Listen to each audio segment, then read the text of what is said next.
Now what we're going to do is go to our website cPanel, and we're going to get used to the cPanel, which is also referred to as the control panel. And so if you used HostGator, which is what was recommended in one of the previous sessions on setting up your web hosting, this is what it's going to look like. So we're going to go to your address bar at the top, which is where you type in your websites, and we're going to go here to www.yourdomain.com/cPanel. So yourdomain.com/cPanel. So this is the domain you registered.com/cPanel. So I'm going to go ahead and throw this in here with one of the sites that we've got here. And you're just going to log into your account here. And once you're logged in, they do like to upsell you on different things. You can just select no thanks once you're back here. But once you're inside your HostGator control panel, this is what it looks like. It gives you plenty of flexibility back here. Just want to briefly just show you a few of the features back here.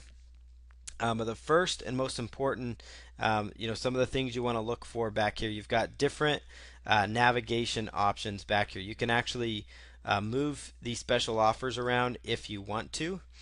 You can move your preferences to the top, so you can just see that you can actually drag these different areas around so that you deal with the things that are most important to you.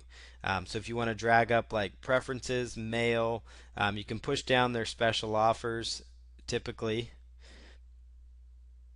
you can put file manager up there. So this is just kind of an introduction here to cPanel or control panel, so you know what you're doing. Logs, we can move that to the top.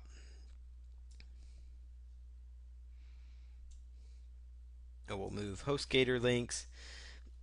And you've got a variety of different things in here that you can actually work with. So you can arrange it to your liking. You can move the things in the middle here to where you prefer and like it.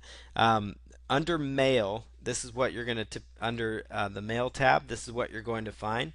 And if there also is a section that you're not going to be looking at, you can actually choose to close it as well. So you could put the window, click that little arrow, and that will actually close that little window box, so that way you're not having to deal with looking at everything if you don't want to be. So just click on that down arrow to expand the little tabs again. So under mail, let me just briefly review this. Under mail here, you've got your web mail. You've got your email accounts, which we will get to in a future video if you want to know how to actually set up your own email account that goes with your domain.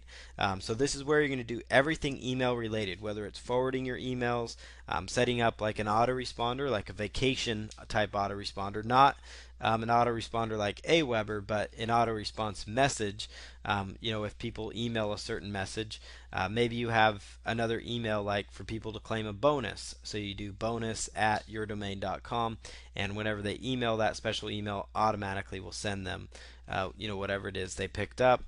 Those kind of things, is kind of what you're looking at under mail. The files, file manager, this is generally you won't do a lot with this because you're going to be using an FTP client like FileZilla, and that will be in future videos for you to understand. But file manager, inside here is where you're going to find all the different, basically your entire web files. So you can upload files, you can rename files, you can edit files. This is one of those things that we'll go over. That's an entire video in and of itself. The logs, we will get into those. Logs is mainly focused on website traffic, so how much traffic your different websites are getting, those types of things. What kind of numbers are you seeing? HostGator links, as you saw, we moved that. These are different things like their billing system, like if you need to update your billing information so your account stays active, that's important there. They have live chat support. If you have domains with HostGator, you could go there. Special offers, they always have different special offers coming up. Security, this is a whole nother video in itself. This is how you would password protect directories. Like if you had a certain set of files that you uploaded that you wanted to keep those protected, or keep those basically with just like a password so only certain people could access them. That's what a password protected directory is. The subdomains, this is where you're going to do a lot of domains. We'll do a video just on this section as well. So this is if you're adding different domains to your account, that's where that would go. MySQL databases, most of the time you're going to steer clear of this because software tools that set up WordPress and things like that automatically create your databases for you. So generally you'll kind of stay out of databases. Software and services, what you're going to find in software and services inside your cPanel is Fantastico Deluxe is probably the biggest one that you want to look for. What Fantastico Deluxe does is it actually creates different it's got a variety of different software programs as well. We'll explore that in another video. That's for things like your WordPress. For WordPress, you're going to go to Fantastico. So that's an important thing to remember. WordPress, installing your own support desk, those types of things are done with Fantastico.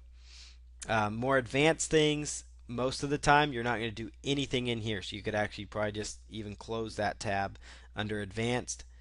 SEO and marketing tools. You can kind of click on these to read the different resources that they have, but generally you can find that information elsewhere. On the left-hand side, of course, they give you access to their affiliate program. They tell you kind of the main domain on your account. They give you all kinds of different information on um, your account and things like that. One of the things you want to look for on the left hand side here is name servers. This is going to be found inside HostGator control panel. The left hand side, again, it's going to say name servers. So that's very important, and we'll cover that in another video when we actually add on our domain and point our domain. So that's what we're going to do in just a little bit here. So that's kind of an overview of your control panel. We're going to go on to the process of actually adding on our domain and actually going through and getting our name servers set up.